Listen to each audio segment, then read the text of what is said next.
Center, I'm sorry. Tom Lynch, who is going to give you the bio on Candidate Durant. Tom? Thank you. I'm not a lawyer, so. Different than our candidate for sheriff here. He's got better eyes, but I got more hair, so. I'm going to throw my glasses on. Before I get started, could all the veterans, both male and female, in the room please stand up? Thank you for your service.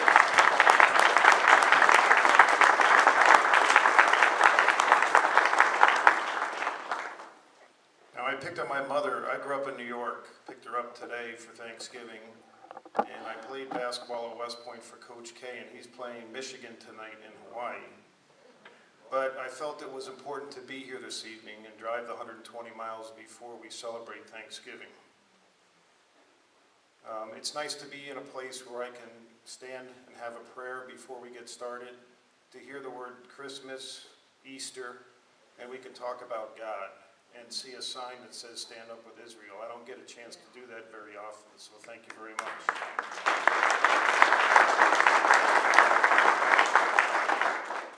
I am with the Thomas More Law Center. We're a public interest law firm that's been around since 1999. Our mission, we are a pro bono law firm, so we depend on folks like yourself to keep us in business, but we defend the Constitution. There is no ifs, ands, or buts. We defend the Constitution in the courtroom. We stand up for the religious freedoms of Christians, trying to restore family values, defend the sanctity of life, confront the issue and threat of Islam and Sharia law. We have 33 cases currently that we're involved with around this country. And we're trying to defend the national security and a strong military. I've got 28 years in the military, my wife has 22, so we served for 50 years for this great country. And the reason I'm working at the Thomas More Law Center is to save this country for our kids, grandkids, and our future generations.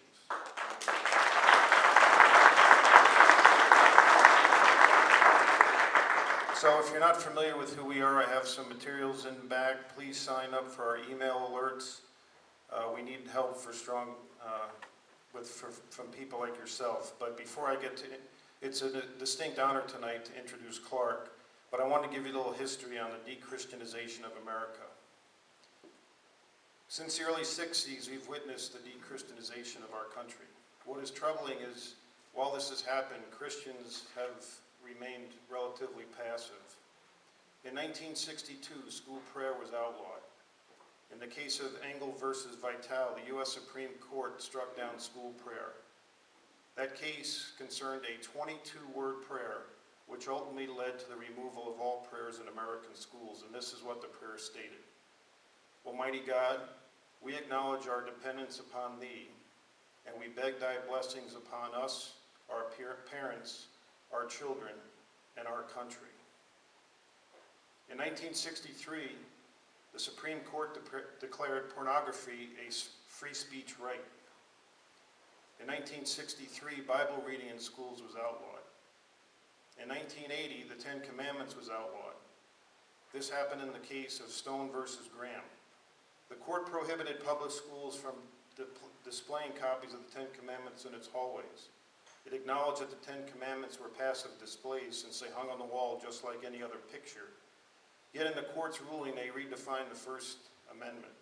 If the posted copies of the Ten Commandments are to have any effect at all, it will be to induce the school children to read, meditate upon, perhaps to venerate and obey the Ten Commandments. This is not a permissible objective. In 1985, Alabama's moment of silence was outlawed. In 1989, nativity scenes were removed from our county courthouses. In 1992, all prayers at high school graduations was outlawed.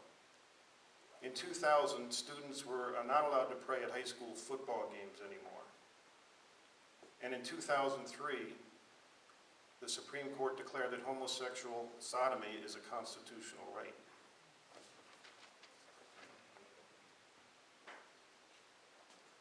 Clark Durant, a successful husband, father, businessman, realized in the state of Michigan that he loved what was happening with the de-Christianization in our schools and what was happening with the teachers in the city of Detroit was doing to the future generations of our students. Clark and his wife and family, being devout Christians, wanted to do their part to save the next generation of children. Clark started Cornerstone School in Detroit, a Christian-based educational system at both the grammar school and high school level. He gave up his exceptional career in both corporate and private business and sacrificed his own personal wealth and prestige to try to make a difference. Clark is now wanting to make a difference for us, the citizens of Michigan. We have seen what Senator Stabenow has done to our economy, our jobs, our morality, our traditional values, our military, our national defense, and our economic future as our deficit continues to climb over $15 trillion. Clark gets it like we do at the Thomas More Law Center. He understands that America is in crisis, that God's been banished, that our crosses and Christmas is under attack, that the unborn children have been forsaken, that Christians have been silenced as the Muslims and Islam have been given an open door, that the homosexual agenda is being promoted and our national security is being weakened.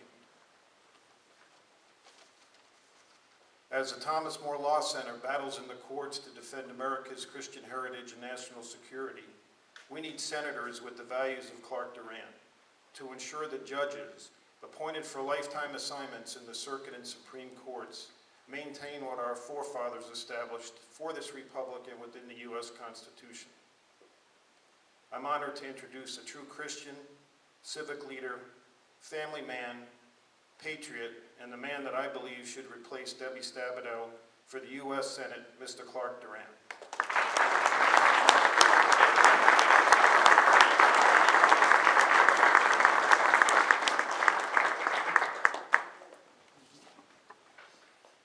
That guy that Tom was just introducing, he just went out to get dinner. He'll be back on a substitute.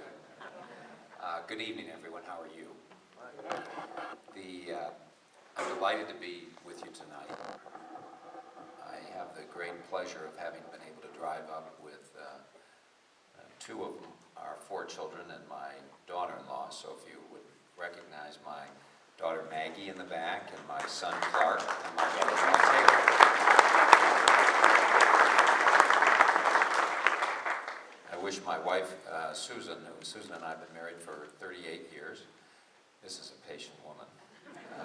And I'm really grateful, but she does come with me sometimes, and I look forward to the time when you can meet her.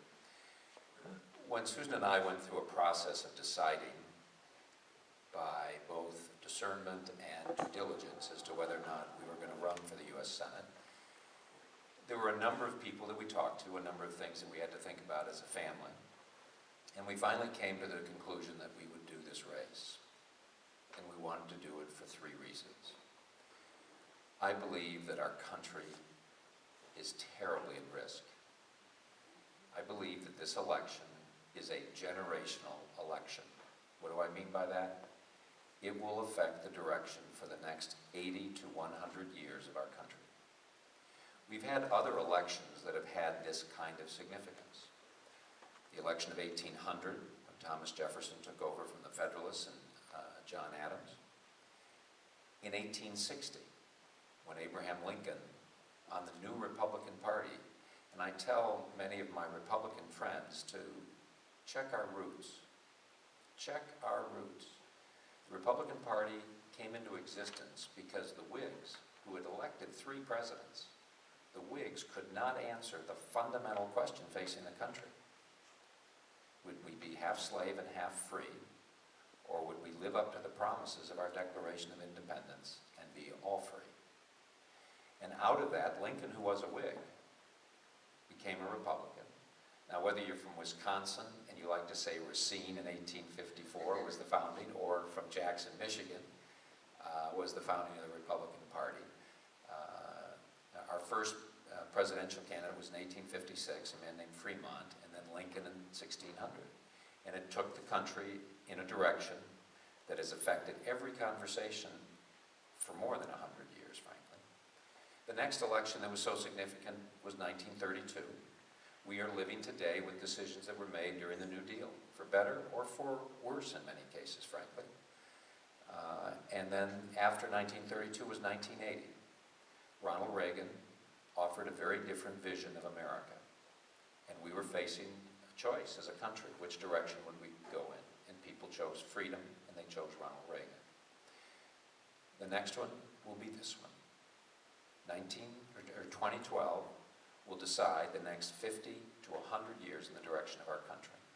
And my wife and I said that with our country at risk, I didn't want to just run to go and replace a Democrat. Because our country is in the midst of a very fundamental debate right now as to whether we're going to be an entitlement, entanglement state, or whether we'll trust our Constitution and the ideas of our founders and try freedom. Now, don't minimize that if the country chooses, as I pray and hope that it will, freedom, don't minimize how hard the transition is going to be to restore our founding principles. Because when we were doing a family meeting about whether or not to do this race, a friend of ours, the son was getting married, and so all of our children came home. 3 of our 4 children don't live in Michigan anymore, which is a sad story, and we are not the only parents to experience that. And we were talking about it, and our youngest son, John, we have a lively dinner table conversations when we're together, and our youngest son, John, said, "Dad, you know, we love you very much, but you need to know something." And then he pointed his finger right at me, and he said, "It's your generation. It's your generation. It's not just Barack Obama. It's Democrats and Republicans that have put our country at risk. And you told us when we were children that if you break something, you fix it. If you make a mistake, you correct it. And when you start something, you finish it. Dad, the job is not finished. You need to go repair and correct the mistakes of your generation." Now I want to tell you, when your own children and your own son says that to you, and truthfully, because it is Republicans and Democrats who've caused this, and I get in trouble a little bit in some of the Republican audiences that I speak in, but it's true, and we need to speak the truth if we're going to change where our country is going. And then the third reason, so the second is, I want to be in that generational conversation. I want to be a voice for Michigan and for you to be able to move our country back and forward, frankly, to freedom. Because that's American exceptionalism, by the way. American exceptionalism are 2 words, but you know what it really is? It's the greatness of our idea that freedom works. You think about that. We are the only country in the history of the planet that was founded on an idea. Most countries have been founded on geography, religion, ethnic background, or you lost a war and you were made somebody new. Only America was founded on a simple idea that we are endowed by our Creator. All men and women are created equal, and that we are endowed by our Creator. That's a beautiful word, endow. That means it's a gift. That's a gift. By our Creator with certain unalienable, can't take them away, rights, life, liberty, and the pursuit of happiness. And that governments are instituted in order to secure these rights, depending for their authority upon the just authority of the consent of the governed. That's you and me. So God has this covenant with his people. And he entrusts us with this, and we give a little bit of that to this thing we call the federal government. And we securely limit, just read Article 1, Section 8. We securely limit what this federal government, which we are entrusting in a covenant relationship with them. And if we don't begin to have a serious conversation, this isn't about just debt ceilings, this isn't just about super committees and cutting spending, it's all of those things, sure. But it's fundamentally a directional conversation. Which way are we going to go? Are we willing to be self-responsible, accountable citizens in this experiment in self-government? Or are we going to depend on government to take care of us? And we all got to belly up to the bar and make a decision about that. But the third reason why Susan and I decided to run, when my friend, my very good friend, Pete Hoekstrik, decided to get into the race, I thought to myself, he's a good man. He's been to our schools in Detroit. I helped one of his staff people establish one of our cornerstone schools in Washington, D.C. And I thought to myself, he can do this. And then I began to get calls from other people saying, Clark, he's not who you think he is. You need to look at his record. I said, look, he's a conservative, he's da-da-da-da-da.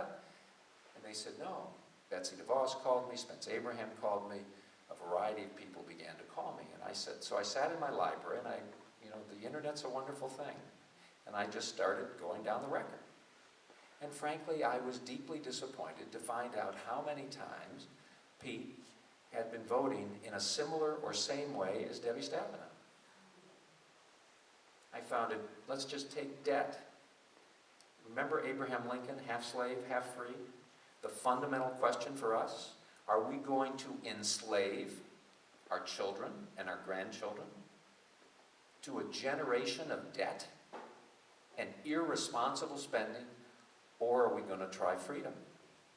So I went back and I saw time and time and time and time and time again that Pete went right along with everybody else and voted to increase the debt ceiling and therefore all the increased spending.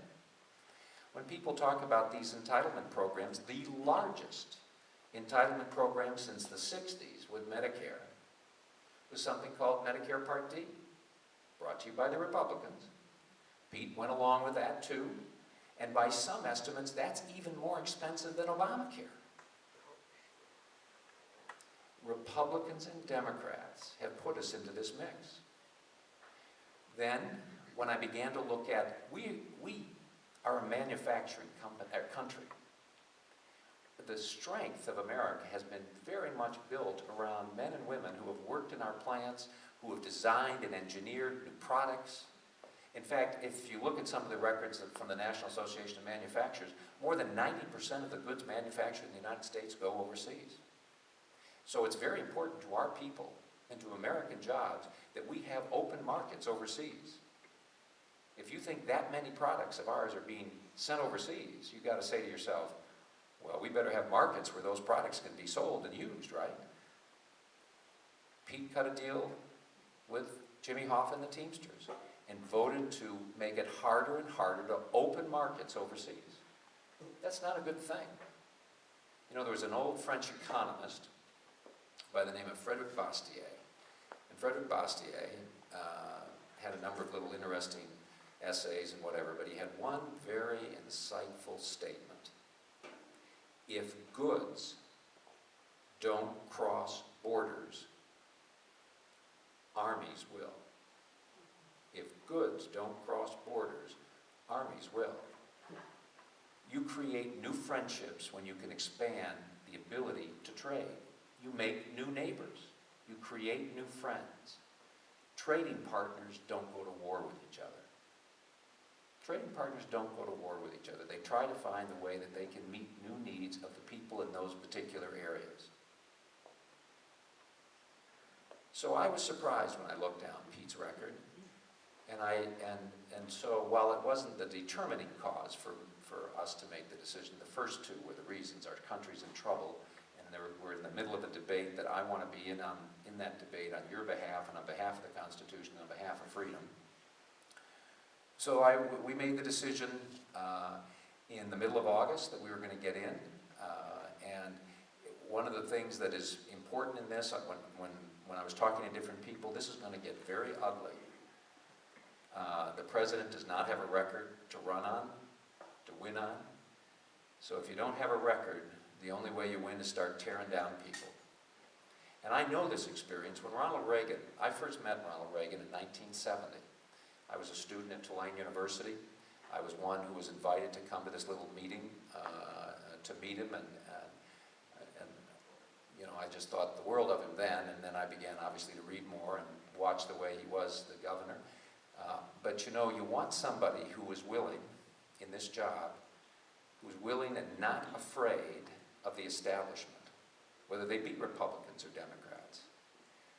When Ronald Reagan was running in 1976, Gerald Ford was our president and a good man from Michigan, but I believe that Ronald Reagan was the better choice. So here you have the whole Republican establishment wanting to go with Gerald Ford. I was living in Niles, Michigan. Susan and I were living in Niles, Michigan at the time. Gerald Ford and Walter Cronkite, those over, well, we all remember Walter Cronkite, right? I want to say that respectfully and carefully.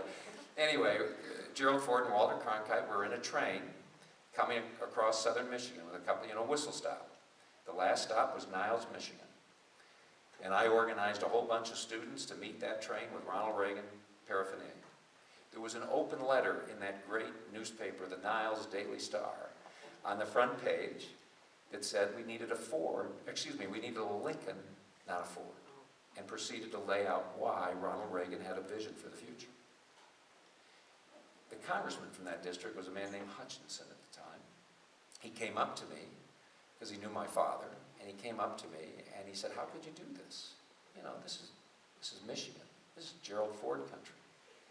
And I said, "It may be Gerald Ford country in Michigan, but Ronald Reagan embodies a view for the world and for our country that we need, and we need it now." Now you think about this. If Ronald Reagan had won in 1976 instead of Jimmy Carter, just think of what a difference it would have been.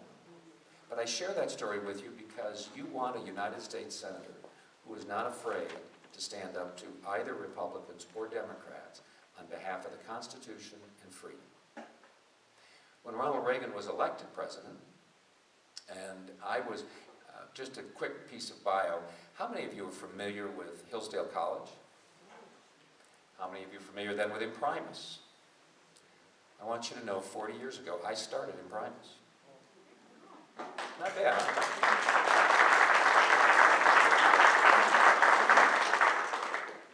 I tell some audiences I can't sing a tune and I can't play an instrument, but I did found Imprimis.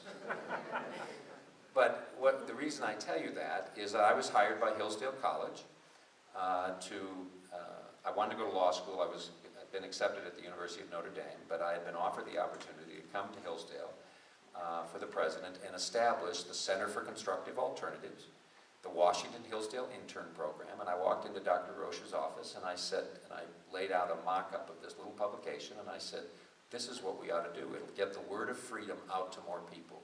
We did a mailing to about 500 people that year.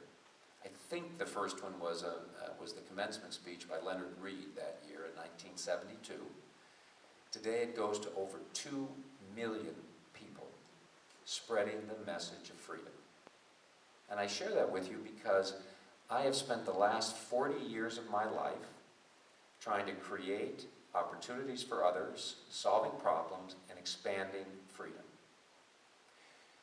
After Hillsdale, I went to law school at Notre Dame. I taught in the undergraduate school. I came back to Detroit afterwards. I represented people.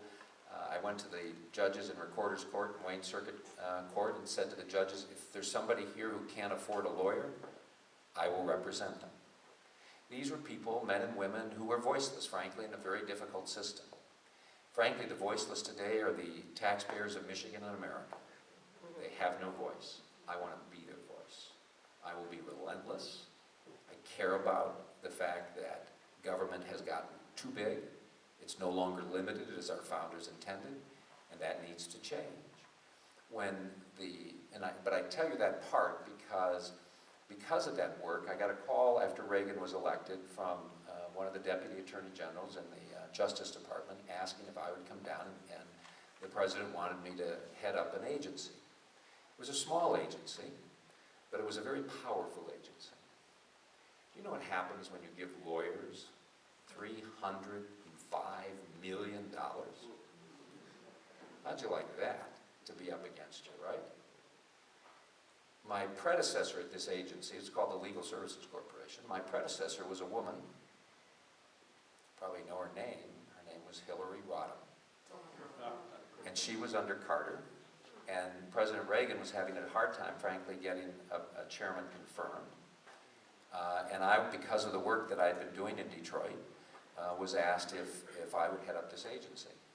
I tell you this because, first of all, I am deeply honored that Ronald Reagan would entrust me to head up this agency for him. I was confirmed by the United States Senate. And two things in that experience, in part, prepare me for the work that I'm asking for your support to do today. I was willing to take on the spending culture at Washington. That was back, I was confirmed by the United States Senate in 1984. I was asked in 83, October of 83. Now, I was confirmed in 1984. And I was able to go to Congress, and in front of the Senate Appropriations Committee, I said, I don't need this much money. I don't need this much money. In fact, we ought to refocus it on really helping poor people rather than lawyers pursuing causes. The next day, I set up one of my government affairs people to begin to work to try to get this different budget approved. And a United States Senator came up to my person and said, you go back and tell Clark Durant to shut up and spend the money like everybody, and pointed his finger at me. You tell him to go back and tell Clark Durant to shut up and spend the money like everybody else. And that was a Republican. Ted Stevens from Alaska. But the other thing that I did while I was there, 3 years into my term, I had been going around the country and visiting a lot of our cities in Los Angeles, the barrios in Los Angeles, East St. Louis, in Chicago I was, in Harlem, New York. I cut sugarcane with migrants in Belgrade, Florida. And I got an invitation from the president of the American Bar Association. That's the lawyers. One of the most powerful interest groups in America. And I was asked to come and speak to the past presidents of the American Bar Association. And I was sitting while I was trying to think of what to say. I accepted the invitation. And frankly, I will tell you honestly, and I'll tell it right into this little camera here, I was afraid. Because if I spoke truth to power, I knew that it would be very difficult for me during the rest of the time that I was trying to serve the president and bring about reform. In fact, the ABA was trying to get a copy of my remarks in advance. I suspect if they had gotten a copy, they would have disinvited me, because I'm going to tell you what I said. I went down there to New Orleans, and I began to lay out why the greatest barrier to justice for poor people was the monopoly of the legal profession itself. Because I had found across the country, mostly women, by the way, who were representing poor people in order to try to get problems solved. And they were being shut down by what they call unauthorized practice of law suits to prevent them from practicing law when what they were really trying to do was to help poor people have access to justice and to be able to resolve their disputes in this free society that we live in. And so I began I had taught at Hillsdale and I taught at the University of Notre Dame, and so I began to lay out the same way I would do it in a classroom. Now I thought, we're supposed to have a civil dialogue, right? I got sort of muted applause, maybe one or two questions. I was Jack Kemp's, one of his 4 national co-chairs when he was running for president. I had to fly back to Detroit for some organizing meetings. I land at Metro Airport, I'm driving to my office, I'm calling in, phones are ringing off the hook. The president of the American Bar Association had held an impromptu press conference and called for my resignation. He said that I was a dishonor to the bar, I was a dishonor to representing the poor, and that I should resign. Now, it made it very difficult after that, but I didn't buckle. In fact, when I was called to testify in front of the House Judiciary Committee, I went to my good friend Henry Hyde. I don't know how many of you remember Henry Hyde, a great American. And I went to see Henry, and I said, my picture was on the federal section of the Washington Post, that I had done all these bad things, right? And I went to Henry and I said, Henry, why are they doing this to me? And Henry sort of smiled. He said, Clark, don't you get it? I said, well, no, I just came down here to help poor people. And he said, You've been successful, and therefore they're going to get you off the playing field. They're going to demonize you, make you toxic, do whatever they can to get you off the playing field. And by the way, Clark, I would advise you not to testify. Because if you testify, you're going to be under oath. You're going to raise your hand, and if they can't get you on the main stuff, they'll try to get you on perjury. I said, Henry, you know, this isn't what I bargained for, except I promised when I took this on that I was going to uphold my responsibilities under the Constitution, and I was going to uphold my responsibilities in this work. And I've done nothing wrong, and I'm going to testify. And I did testify. And of course, as usually happens, you know, the charges get thrown. And then it was about 3 or 4 months later when the GAO came out with its report and said the government owed Clark money, not the other way around. But they were trying to demonize. We have to change that in this country. We have to change the conversation in this country. All of us have to be engaged, whether we agree or disagree with each other. We have to be engaged in a different kind of conversation. This experiment in self-government cannot long endure if we cannot try to find the common touch point of our Constitution to have this conversation and the Declaration of Independence. And you know, it's very interesting. Our schools in the inner city of Detroit, I would encourage you to go onto my website and to my Facebook page. I'm not very good at that stuff, but I can get there. But anyway, I would encourage you to go there because we put a couple of YouTubes up there, and I want you to go see that how we have these little kids in the city of Detroit, who in many cases the world has written off, and we have them memorizing the preamble to the Constitution and then being asked questions about it. There was a thing at Old Fort Wayne. Any of you have been down to Old Fort Wayne in Detroit? We had the 14 of our kids did this fabulous thing during Patriot Week. And this is what we're doing to try to broaden the understanding of our Declaration and our Constitution, even in areas that people say it doesn't make any difference. I say it makes a difference for every person in America. To know, I don't even think you should be able to become a citizen in the United States if you haven't read that Constitution, read it in English, and understand exactly what this experiment is all about. You got to buy into it.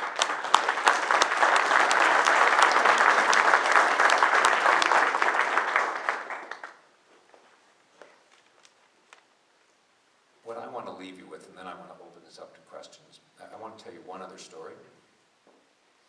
Elizabeth Dole was the Secretary of Transportation. And I'm going to tell you this story because when we look at our federal government, we look at this enormous amount of spending, and we look at all this debt, we have to say to ourselves, how do we fix this? There have got to be creative ways in which freedom and free markets can work. So I had a call from Mrs. Dole's deputy asking if I would come down because she wanted, and you're going to know this, a part of this story, some of you, a railroad from Michigan was going bankrupt. Now this was a railroad that many of you were paying for. Many of you paid for it. It's the Ann Arbor Railroad.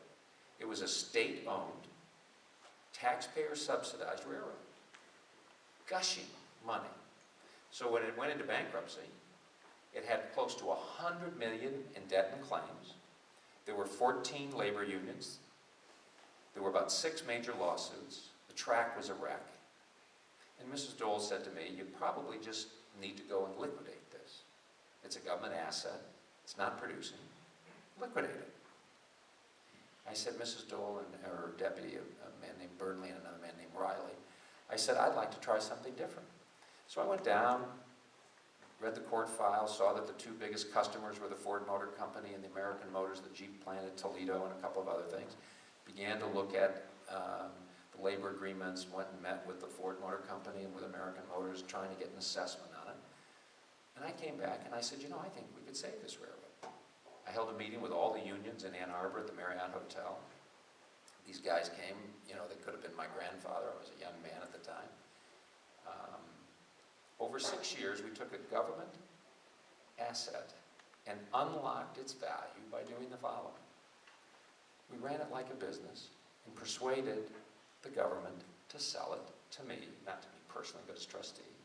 And then I proceeded to find the right team of people. We put it into the private sector, paid back every allowed claim 100 cents on the dollar, went from 14 unions to one union with labor support, settled every lawsuit, rehabilitated the track, put it into the private sector that was almost 25 years ago, and it's been paying taxes all these years, employing people all these years, instead of just being something that was thrown out. Now, there are all sorts of things that the government is doing that it doesn't do well, probably shouldn't be doing, and certainly doesn't have the money to do. But if, in point of fact, we began to trust people to begin to offload some of these things and allow value to be unlocked. Take energy. We should be, we're all, by the way, you know, it was big when Reagan was running about welfare queens. I just want you to know, every person in this room is a welfare queen. What? Me? What? How? Because every one of us has become dependent on foreign oil. When in point of fact, we have enough energy in the United States and just offshore to become energy exporters. And our EPA is shutting us down. And we need to shut them down. Or at least get the permits out. Here's the thing that is important. If in point of fact, if you took clean coal, oil, natural gas, nuclear, all the stuff in the shale, if we started drilling now and drilling safely and bringing these resources up, we would become energy exporters. Think of all the jobs, American jobs, that would be created up and down the line for engineers and all sorts of different kinds of people, good laboring men and women. We would, in fact, not only bring down the cost of energy, bring it down tremendously, we would defund, get that, we would be defunding our enemies. We're funding both sides of the wars. But you know something? If we did this, all of a sudden, it's truly a new American century. You think of the tax money that would come from that, even lower taxes. I believe in less taxes, less spending, less government, more freedom. But if you think about that, all of these things would begin to solve themselves because we're allowing Americans to go out there and create the opportunities ourselves. That's what makes us so cool. The innovation that would come from this would be unbelievable. And our government is holding up our people. Our government is holding up our people. And that's got to stop, and stop now. I'm the kind of person, you know, that I love that Frank Capra movie of Mr. Smith Goes to Washington. I'll stand alone for you, if that's what it has to be. I will stand alone for you and for our Constitution. That's what it's all about. Is that what you want me to do? Is that what you want me to do? Because you know something? That's why I'm going, if you allow that to happen. Now, let me just end with this, and then I really do want to open it up for questions. My biggest hurdle is the primary. My biggest hurdle is the primary. I am Debbie Stabenow's worst nightmare. There will be families, because of my work in the inner city of Detroit for 20 years, there will be families voting Republican for the first time since Abraham Lincoln. But you know something? They're going to be doing it because the American way and the ideas of freedom truly work. And their lives have been touched by that. Instead of all of these government programs that fail, we created something that was outside of the government and gave kids hope and opportunity. My biggest challenge is the primary. There are good people in this race. At the end of the day, though, it's going to take the ideas, it's going to take courage, it's going to take the willingness to challenge the establishment, and we've got to speak with one voice. My good friend Pete Hoekstra has all the establishment lined up. I don't think that's enough.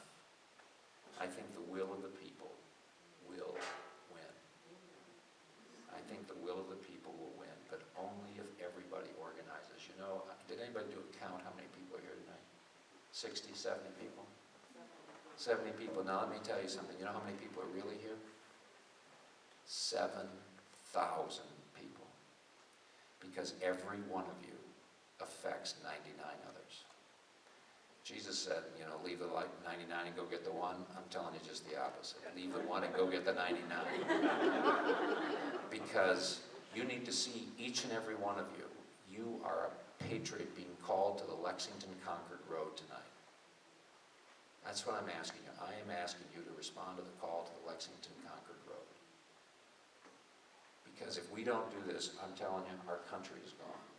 I believe that in the marrow of my heart. And everybody says, I've been listening to people out on the campaign trail and they say, oh, well, we don't want to be like Greece, or we don't want to be like Italy or Spain. You want to know something? If we go down, this isn't Greece, man. This is the world. We are the world. And if we go down, it will be a generation or more of darkness. America truly is the last best hope of mankind on the face of the planet. It was true in the beginning, and it is true now even more so. And when you look at what we allow to be done to this piece of paper, government is the only institution that can take something valuable like paper and ink and make it worthless. Let me repeat that. Government is the only institution that can take something valuable like paper and ink, and whoever did this wonderful etching of our first president, and make it worthless.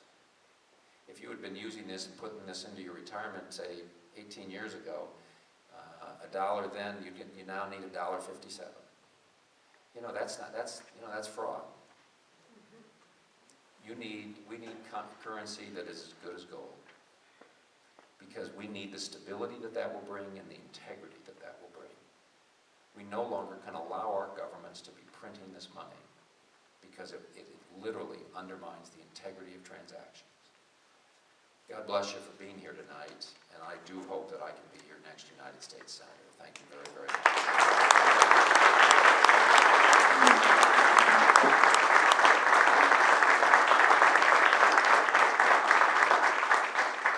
That was my mother standing up over there. Thanks, Mom. My sister, I'm sorry. Questions, please. Yes, ma'am. If you were in Washington, what would you try to do about the Department of Education that is ruining our young folks? Here's the thing that's really ruining our country. We have 50 Department of Educations. Do we really need one more? No. But you know what the real problem is? If you think about it, that department was created in 1976 by Jimmy Carter as a payoff, basically, to the teachers' unions, okay? You think of all the people that came before that, or even came after that. The point is that isn't that department is not the one that's ruining our kids. Let me tell you where it's happening. It's happening in our own communities. That's where the real problem is. The problem is because we have a monopoly system that is really, I'm going to be very blunt about this, that is run in the interests of adults and money and not in the interests of children in our country. Kids don't know the Declaration of Independence. They don't understand the Constitution. They don't begin to understand even what it means to be endowed by our Creator. The collapse of our schools is happening right before our eyes in our own neighborhoods. That's why, when I was asked about setting up something in the city of Detroit, I was told, well, just get a good reading program and do it as an adjunct to the Detroit public schools, because they're the big game in town. They're the public school system, right? And we said, something? That was 20 years ago. It isn't going to work. We've got to go set up a new reality, a new way of teaching these kids and helping them to be good Americans. And that's what we did. And people all across this state and all across this land have got to begin to vote with their feet and begin to create new kinds of schools, because these government schools are not working for our kids, they're not working for our state, they're not working for our country. And we will be left behind. There are all sorts of different departments that should be eliminated and consolidated and whatever. But I don't want people to get their eye off the main thing. The main thing is happening in our neighborhoods. The main thing is happening, the failure is happening in our local communities, that we're accepting things we shouldn't accept. And we're having to pay for things we don't agree with. And we need to fundamentally rethink what it means to be a public school and what should be taught and how it should be taught, so our kids are understanding who they are as citizens in this country and what their responsibilities are. Because we all see those things with Jay Leno, late at night, these interviews on the street. It's appalling what people don't know. It's absolutely appalling basic things. And it's happening in our neighborhoods. It's happening in our neighborhoods, and it's been going on before 1976. And it's been this trend that we're now beginning to, is bearing the fruit. You have all sorts of companies that would hire but can't find people who can do some of the things that need to be done now. That's what our schools should be doing. And we have to fundamentally begin to ask these kinds of questions if we're going to restore the greatness that is America. Yes, ma'am? The federal government, that's a big problem. By the way, I don't think the department should be there, just so you know. Okay, there you go. Okay. That's the problem. Never mind. My wife tells me how to say problem. Make it shorter. Go ahead. If you could, quote, be king for the day, what might be your position and thoughts on the Federal Reserve? Well, if I were king for the day, my first act, I'd resign.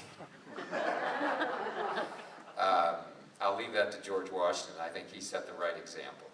But my feeling about the Federal Reserve is the following. I think it deserves, ought to be audited. I think that it's trying to do policy as opposed to maintaining the integrity of the currency. I think we have to have a fundamental conversation about the role of the Federal Reserve, or the reduction of the role of the Federal Reserve. I think Ben Bernanke, unfortunately, has become a co-conspirator with the president in when they call quantitative easing. Let's just be truthful what this is. It's printing money. It's printing money without the backing that should be there. And all of that has to change. I don't know if I go as far as Ron Paul, but I think there needs to be a fundamental conversation about what is the role of the Federal Reserve, and how do we focus it on a more limited framework. Because the Federal Reserve, participated in a lot of the things that created the housing bubble and everything else. So, but again, it's also right behind the erosion of the value of our currency. Yes, ma'am. Two questions. A, do you accept campaign contributions from lobbyists? And B, what do you think of lobbying in Washington? Can we live without lobbyists? Well, here's the interesting thing. First of all, I've made a promise to my wife. I've also made a promise to myself that if the people honor me with their choice, I'm going to go down for no more than 2 terms if I was honored to do that, and I'm coming home again. I'm not interested in staying in Washington. You have to sort of examine my head. Why would I want to go there in the first place, right? But it's the only place right now to try to save our country. Here's the interesting thing with lobbyists. What they have become is a species of special favors. But our First Amendment recognizes the right of citizens to petition their government. And we cannot ignore that that's a fundamental right of who our country is. Where it's gotten off base is because Congress has expanded its role beyond what I think is appropriate under Article 1, Section 8. And I would disagree with is the sheriff still here? I thought you did a nice job, but where I would disagree with you is the Supreme Court is not the final determiner of what's constitutional in our country. Our founders were if you go back and read the Federalist Papers, every branch of government participates in that conversation. So the Supreme Court is addressing one case that has come to it. Now, with stare decisis, it should, the principles that it established should be in other things. But I say this because lobbyists exist, people petitioning their government exist in order to try to get their government, in some cases, off their back. Just get out of my way. The problem is that we've allowed all these lobbyists to come and do it to get their goodies.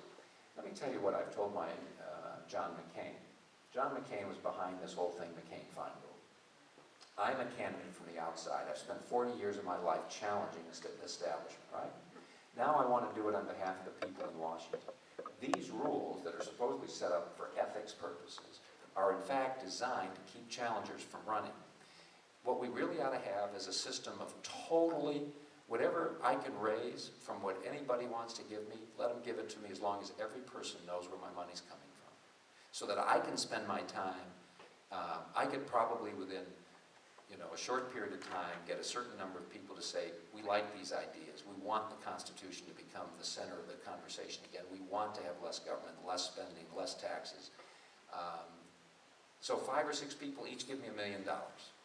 Okay? It's like I'm starting a business. Eventually, I used to run the private money for Munder Capital. People would come in front and say, you know, here's my business idea. Will you invest in it? Well, if there's a good young man or a young woman who's got great ideas about the Constitution, why are we hamstringing the American people to get the word out for that young man or young woman who wants to run? As long as the people know where the money's coming from, what has happened now, the government is basically controlling who can run and who can't run. Because if you can't go out and raise, I have to raise by the end of December, I got to raise $1 million. Now, do you know what it takes to raise $1 million when the most that a person can give you is $5,000? I mean, as I'm driving up here, I'm on the phone. Why? Because the incumbents, Republicans and Democrats, who do it to protect themselves from the lobbyists, have set up a system to make it hard for a challenger to ultimately lobby on behalf of the people to change these crazies that are down there. I know I shouldn't have said crazies, but I did. The point is that I want the people always to be able to petition their government. And what I want the people to be able to do is to have the freedom to invest in whoever they want. If there was a young man or a young woman in this group, and you all thought that person was fabulous, and 2 or 3 or 4 said, you know, I've got a little bit more, I'm going to give a little bit more, they shouldn't be prevented from doing that as long as people know where it's coming from. If we don't have open freedom like that, we're going to continue to get this government that is not responsive to its people. Clark, we don't have any cap on donations to Thomas Lawson. I just want to... By the way, I want to tell you, Thomas Lynch is a brave American soldier. Did you come out as a colonel? Tom is a fabulous American, and I appreciate it very much that he acknowledged all the veterans who were here, and Tom has given, as has his wife, but tremendous service to our country. Could we all just kind of give Tom a nice round?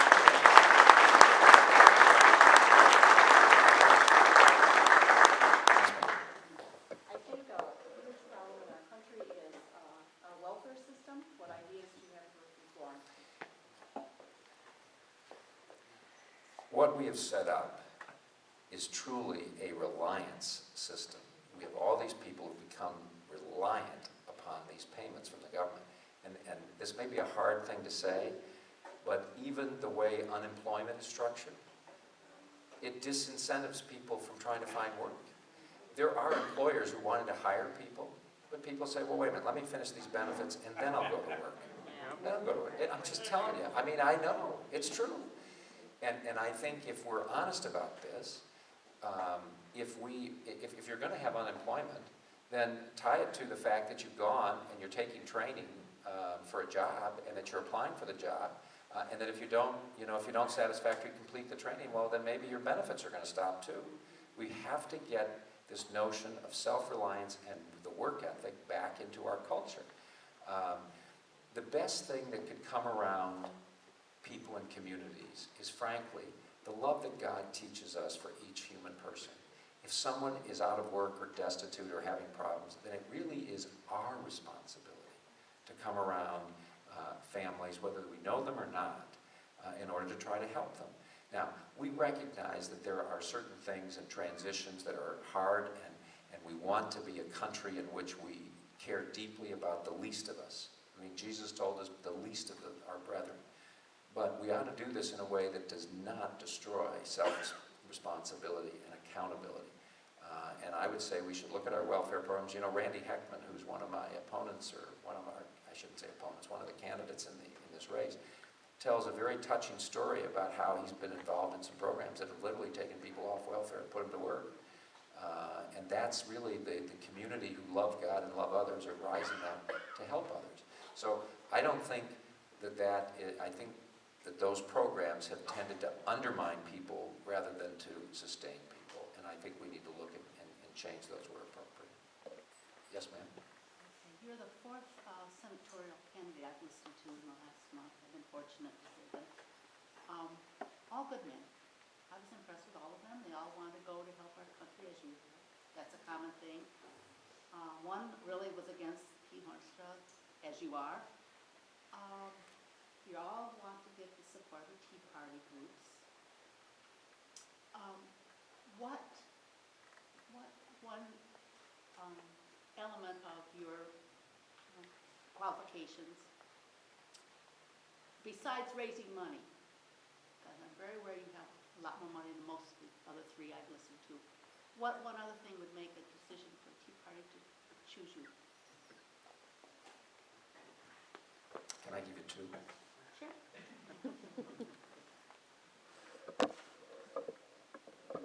I have lived my whole life on these principles. I'm not just getting into this. I've lived my life on this. I married a woman. I met Susan at the Foundation for Economic Education in New York. The FEE, as it's called, was one of the first institutions in our country that began to try to teach people more about the Constitution and about freedom. I met Susan because I was there as an assistant director of seminars right after college. I'd gone there in high school. And she wore a cute green dress, I will tell you that. But she was a teacher in Pittsburgh. And I just fell in love with her because we had this same deep love for freedom, for our country. And my whole life, over these 40 years, has been taking these ideas and making them real and taking them where others won't go. I've extended this to people that don't agree with me. I privatized a railroad under a Democratic government. I created these schools in the middle of the most democratic city in America, taking these ideas. I'm a person who has added to the circle of freedom, not subtracted or stayed the same, because I live these things. My father had the courage in 1964, when another Romney wanted to be president, and wanted to be the favorite son from Michigan at the Cow Palace in 1964 when Goldwater was being nominated. My father went up against the establishment then, and 8 of Michigan's delegates, and George Romney never forgave my father, went and voted for Goldwater, because my father had the courage to do what was right on behalf of freedom, and without Goldwater there wouldn't have been a Ronald Reagan, and without Ronald Reagan all these other things that came. So the first thing is, my whole life has been about this. And it's not been just because I was in a campaign or I did something, a political thing. When I was president of the State Board of Education, at the very first meeting when I was elected president, I mean, I don't mess around. At the very first meeting, now it's got a board that was almost evenly divided between Democrats and Republicans. The Republicans had 1 extra vote. At the very first meeting, I had passed a vision, philosophy, and mission statement that begins the following. We, the State Board of Education, grateful to Almighty God for the blessings of freedom, do earnestly desire to secure these blessings undiminished for ourselves and for our children. And therefore schools and the means of education should be established, and that religion, morality, and knowledge are necessary to good government and the happiness of mankind. And therefore, our schools and our children should be encouraged, and that a parent is a child's first teacher. I read this in a meeting of some Tea Party folks when I started this campaign, and I asked everybody, I said, this was passed by the State Board of Education. Take a guess when it was. 1860, 1902. I said, no, it was January 15th, 1995. 96, you're right. And my point is, so what separates me from all of them, what separates me from Pete, what separates me from Gary and Randy and Pete Hoekstra and Pete Konecki is, first of all, there is no candidate except me who's won a statewide election before. I'm the only one, but it's irrelevant, because I'm the only one that has not only lived this, I've built it out and took it to, and taken them to people that normally wouldn't be there. And so therefore, I will take that same skill, that same experience into the United States Senate and for our country. If I was going down just to be changed, to beat Debbie Stabenow, I wouldn't be standing with you tonight. This is my country, this isn't my state, and this is not a party. This is my country. And so I would say the first thing is, I live this. I've lived it for all my life. So it's not just something I'm doing to appease people. And the second thing is, I know you don't want to talk about money, but I'm going to talk about it for just a second, because it's important. Yes, it is. Debbie Stabenow is going to have millions of dollars. She is going to have millions. And I want to tell you, I have, because of the way I've lived my life and the relationships that I've built over time, there are people that if I am the nominee, that will bring money and interest to this state in a way that no one else will have. If Pete Hoekstra is the nominee, there will be all sorts of people from the Republican Senatorial Committee, all of which will do it for me too, and they'll do that for him. But if you're going to, we cannot underestimate beating Debbie Stabenow. You know, I noticed your button over here about Dump Debbie. Well, it's a cute button. The point is, this woman is a tireless campaigner. As one editor of one paper that I don't want to mention said to me, Clark, this is the best job she's ever had. She's not going to give it up easily. It's going to get ugly. It's going to cost millions. And we have to have a candidate who can stand up to that and also be able to start generating that money.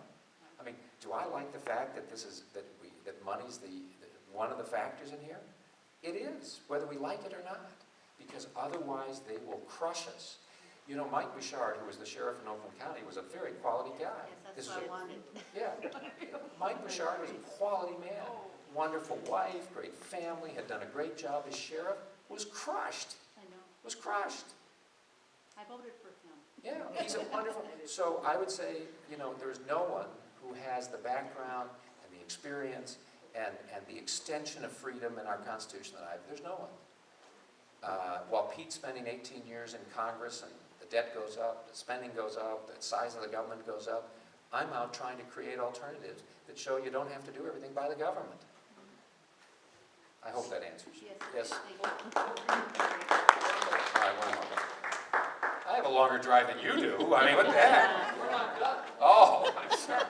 Representative Dave Adjema has a bill in the Michigan House, American Laws for American Courts. And they've got 43 congressmen signed on. They can't seem to get the Senate to even take a look at it. I haven't seen the bill. Let me just answer your question. Our Constitution is the law of the land. It is our laws should be, and our court should be interpreting our laws based on the common law, because that's what we inherited. And it's American law for American courts. I mean, this drawing in these international things, they all may be fine, but they're not tied to our Constitution. So I want to see the bill. I don't know what it says, but there's no question it's American law for American courts. I mean, you could just, I'm Horatio at the bridge. Is starting to be used in small little cases here and there in this country that it's coming about. I've often get asked what committee I want to serve on if I'm honored to serve as a United States Senator for you. I would like to be on the Judiciary Committee. It is the way through which every federal judge will go or not go. And that's where I'd like to be to make sure that we have the right kind of men and women on the court. Yes, sir. I'd like to know how you'd solve this problem. They say that about half the people in our country do not pay taxes. And what we find out that there's all kinds of foreigners coming in this land to get 8 years without paying taxes. Also, some of them are exempt from paying their property taxes. This is kept very quiet. Lately, we find out some of them are living off student loans and are not, Or food stamps. they're not in any college. They're just living off them. I'd ask you how you solve it. Well, I think you've got, that's a great question. There are two parts to it. The student loan thing is separate from the tax thing. I'll address both. On the taxes, you know, when we started Cornerstone Schools, most of our families were well below the poverty line, still are. But we required every family to pay something. Every family had to have skin in the game. And we have developed a country where not everybody has skin in the game. And I think America works when everybody works and everybody pays. And no special favors, not this crony capitalism. This is gone, man. One of the reasons I believe in drastically reducing the rates, make it as simple as filling out your taxes on a postcard, keep it simple, keep it fair, throw out the code. If our code doesn't need to be any longer than the Constitution, then let's keep it really simple and get it done. And everybody has to have skin in the game. And I think people are overtaxed. You know, when they say this super committee was unsuccessful because the Republicans wouldn't compromise on more revenue, I only ask one question. Does the government need more revenue, or do the people need more revenue? And the people need to be able to keep more of what they earn because they did earn it. And that's the way America in the private sector will grow, jobs will be created, and everybody then has to pay their share. Yes, sir. Just a couple more, I promise. I'll give shorter answers, I promise, but I came a long way and I just want to make sure everybody gets. The Department of Energy has finally come under scrutiny, perhaps as it should have many years ago. What is your position regarding the existence of it? Well, I'm not sure it should exist, but here's the thing that I care most about.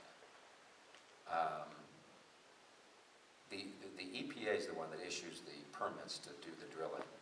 It would be hard for me to understand what the Department of Energy is doing, that if you allow, as we have for 100 years or more, have allowed our companies properly in the right way to go and do their drilling and bring up, you know, energy for all of us. I'm hard pressed to see why the Energy Department should exist. What I want to know, you know, I've been in this race 2 months.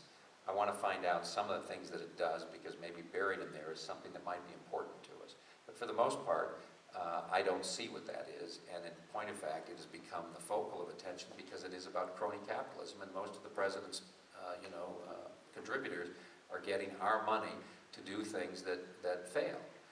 The government should not be in the venture capital business.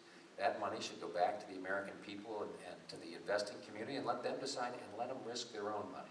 If this green stuff works, then let somebody put their own money into it and develop it. Don't put mine in there if I don't think it works. If you were on the super committee, what would you have cut? Obviously, you can't eliminate a whole department and get 11 other Congress people to go along with you. What departments or what budgets would you cut? Connie Mack's son, young Congressman Connie Mack, had the penny plan that basically would say we're going to cut everybody 1% over the next 10 years, and in that period of time we would probably balance the budget. Our biggest, I was looking at a chart driving up here of where is the money spent, and the big numbers are interest on the debt. So if our debt was lower, we'd have lower interest, and all the entitlement programs, Medicare, Medicaid, and Social Security are the biggies. The debt, Medicare, Medicaid, and Social Security. I think we fundamentally have to reform these entitlements. If you take Medicare, we have set up a system that people are having decisions made by insurance companies and governments, not by doctors and their patients. And that has to be doctors and patients making these decisions. So you set up health savings accounts, you do a variety of things, and you allow people, yet we have to honor our promises under Social Security, honor them absolutely. But you know something? I would give up all my Social Security payments if you allowed my children to have the choice as to whether they want to be in the system or out of the system. Give people a choice. It works in everything we do in America. So let's do it here too. And what you can do is you'll take the pressure off of the government, because you won't have so many people in a system that they become, in some cases, dependent upon it. And maybe we should have certain means-tested things, but the key thing is give people the choice to opt out. If you're not getting a fair return, you think of the fact, I look around this room and there are a lot of people here who've probably worked a long time. And they put a lot of money in. They ought to be able, frankly, when they die, to give that to their children, their grandchildren, or to their wives or spouses or whatever it may be. Not now. But if you started putting that money in your bank, or you put it wherever you want to put it, you could pass it on to your children, to your grandchildren. Why shouldn't you be able to do that? We have to honor our promises, but recognize that these programs are not sustainable, and they will bring our country down if we don't change the way we're doing it. Yes, sir? Two things I've heard that you have said I just wanted to verify. One is that you would not join the Tea Party caucus, and the other is that you would not work to eliminate the Patriot Act. Let me address both. I have said, in fact, I was at the Plainwell debate the other day, and I specifically, when asked if I would join the Tea Party caucus, I said that I would. What I said to Trucker Randy, when he first asked it to me, I said, the only caucus I really care about is the Constitutional Caucus. I am going to work with any person who wants to advance and under the understanding of our Constitution as our founders did. And I will look for allies everywhere. But I have no problem being a part of the Tea Party caucus. As far as the Patriot Act, in fact, I have already spent time with Jim DeMint, Rand Paul. I had a wonderful conversation with Senator Mike Lee about the Commerce Clause and how it has absolutely gone out of control.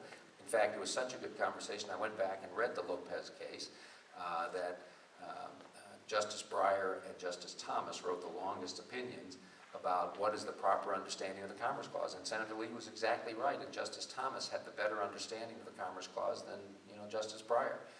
So I've met with, these senators, but what you want, I believe, is a person whose first obligation is to that Constitution. And I will caucus with anybody who's willing to uphold our Constitution. On the Patriot Act, the one fundamental responsibility of our government is to protect our people. Absolutely the number one thing is to protect our people. I have not read every provision of the Patriot Act at this point. But if there are parts of it that are an infringement upon our rights as citizens, then we should look at that as to whether or not that should be renewed. But I do think that government has its first responsibility is the defense of our people. We are kidding ourselves if we don't think we live in a dangerous world. This world, many parts of this world, do not like the United States of America. And if they could bring us down, they'd want to bring us down. So all I would say is that if there are parts of the Patriot Act that should change, I'm certainly willing to look at that. One last question. Could you clarify your position on the Electoral College, please? I support the Electoral College. I think the founders were wise. I would want no changes to it. And I want to thank you all. Now go find the 99 and God bless you. Thank you.